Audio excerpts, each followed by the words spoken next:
Digital তোলাবাজি করে টাকা পৌঁছে দিতে ডিজিটাল যোদ্ধা কটাক্ষ অর্জুন সিংয়ের। কয়েক মাস আগে ডিজিটাল যোদ্ধা কর্মসূচি চালু করেছেন প্রাক্তন ভোটকুশলী প্রশান্ত কিশোর। বিহারে তার জন সুরজ পার্টির হাত মজবুত করতে তিনি এই ডিজিটাল যোদ্ধা কর্মসূচি চালু করেছেন।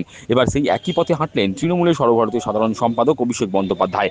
আসন্ন বিধানসভা নির্বাচনের আগে তিনি ডিজিটাল মাধ্যমে বৃহস্পতিবার নতুন কর্মসূচির সূচনা করেন। কর্মসূচির পোশাকি নাম আমি বাংলার ডিজিটাল যোদ্ধা। শুক্রবার জগদ্দলের মজদুর ভবনে সংবাদমাধ্যমের মুখোমুখি হয়ে অভিষেক বন্দ্যোপাধ্যায়ের এই ডিজিটাল যোদ্ধাকে তীব্র কটাক্ষ করলেন ব্যারাকপুরের প্রাক্তন সাংসদ তথা বিজেপি নেতা অর্জুন সিং। তার দাবি, ডিজিটাল তোলাবাজি করে এবার অভিষেকের কাছে টাকা পৌঁছে দিতে হবে, যেটা প্রশান্ত কিশোর বিহারে করেছে।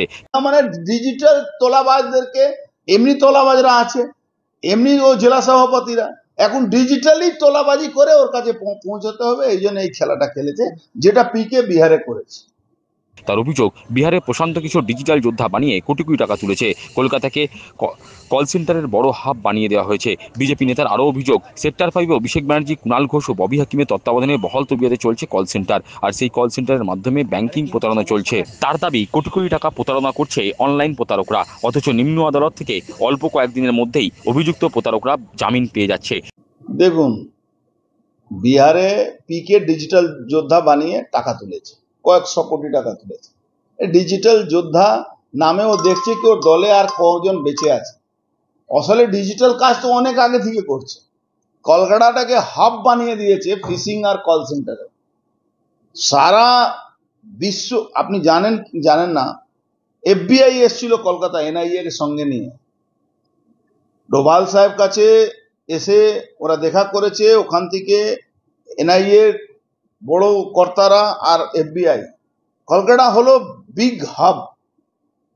সেক্টর 5-এ এই অভিষেক ব্যানার্জি তত্ত্বাবধানে, এই কুণাল ঘোষের তত্ত্বাবধানে, এদের অনেক বড় বড় নেতাদের তত্ত্বাবধানে, ববি হাকিম এদের তত্ত্বাবধানে বহাল তবিয়তে কল সেন্টার চলছে, যেখানে সিনিয়র সিটিজেনদের টাকাগুলো সাইফন করা হয়, ব্যাংক প্রতারণা যাকে বলা যায়। সামান্য কিছু 0.1% এফবিআই প্রেসার, এনআইএ এর প্রেসারে কিছু ধরে, জেলে গেলে আপনি দেখবেন অবাক হয়ে যাবেন।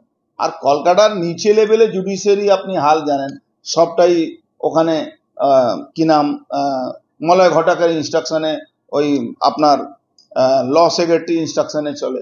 কোটি কোটি টাকা তারা প্রতারণা করেছে। আপনার টিটাগড়ে, আপনার খড়দাতে ধরা পড়েছিল, তার জন্য মলয় ঘটক তখনকার সিপি কাছে ফোন করেছিল, তাকে ছাড়ানোর ব্যবস্থা করে। মুশকিল সব 28 দিন 20 দিনের মধ্যে লোয়ার কোর্ট থেকে তাদের জামিন হয়ে যাচ্ছে। কোটি কোটি টাকা প্রতারণা করছে।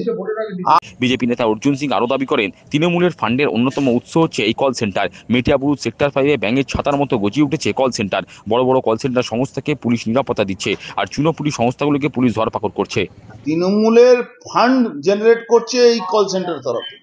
আজকে অনেক কাজ তো বন্ধ করে দিয়েছে ইডি সিবিআই ভয়ে। এই দেখুন, বালি পাচার ইডি সিবিআই রেড হচ্ছে, কয়লা পাচার ইডি সিবিআই রেড হচ্ছে। তার জন্য অনেকটা কাজ হচ্ছে। কল সেন্টার মটিয়া ব্রুজ সেক্টর 5 ভর্তি হয়ে গেছে। আমি আপনাকে অ্যাড্রেস দিতে পারি, আপনি যাবেন ওখানে দেখবেন বড় বড় হলে কল সেন্টার চলছে। পুলিশ তাদেরকে প্রোটেকশন দিচ্ছে। সামান্য চুনিপুটিদেরকে ধরে, যারা পয়সা দেয় না আর যারা ফিক্স করে নিয়েছে তাদের কোনো পে নেই। তো এই হলো ডিজিটাল যোদ্ধা অভিষেক।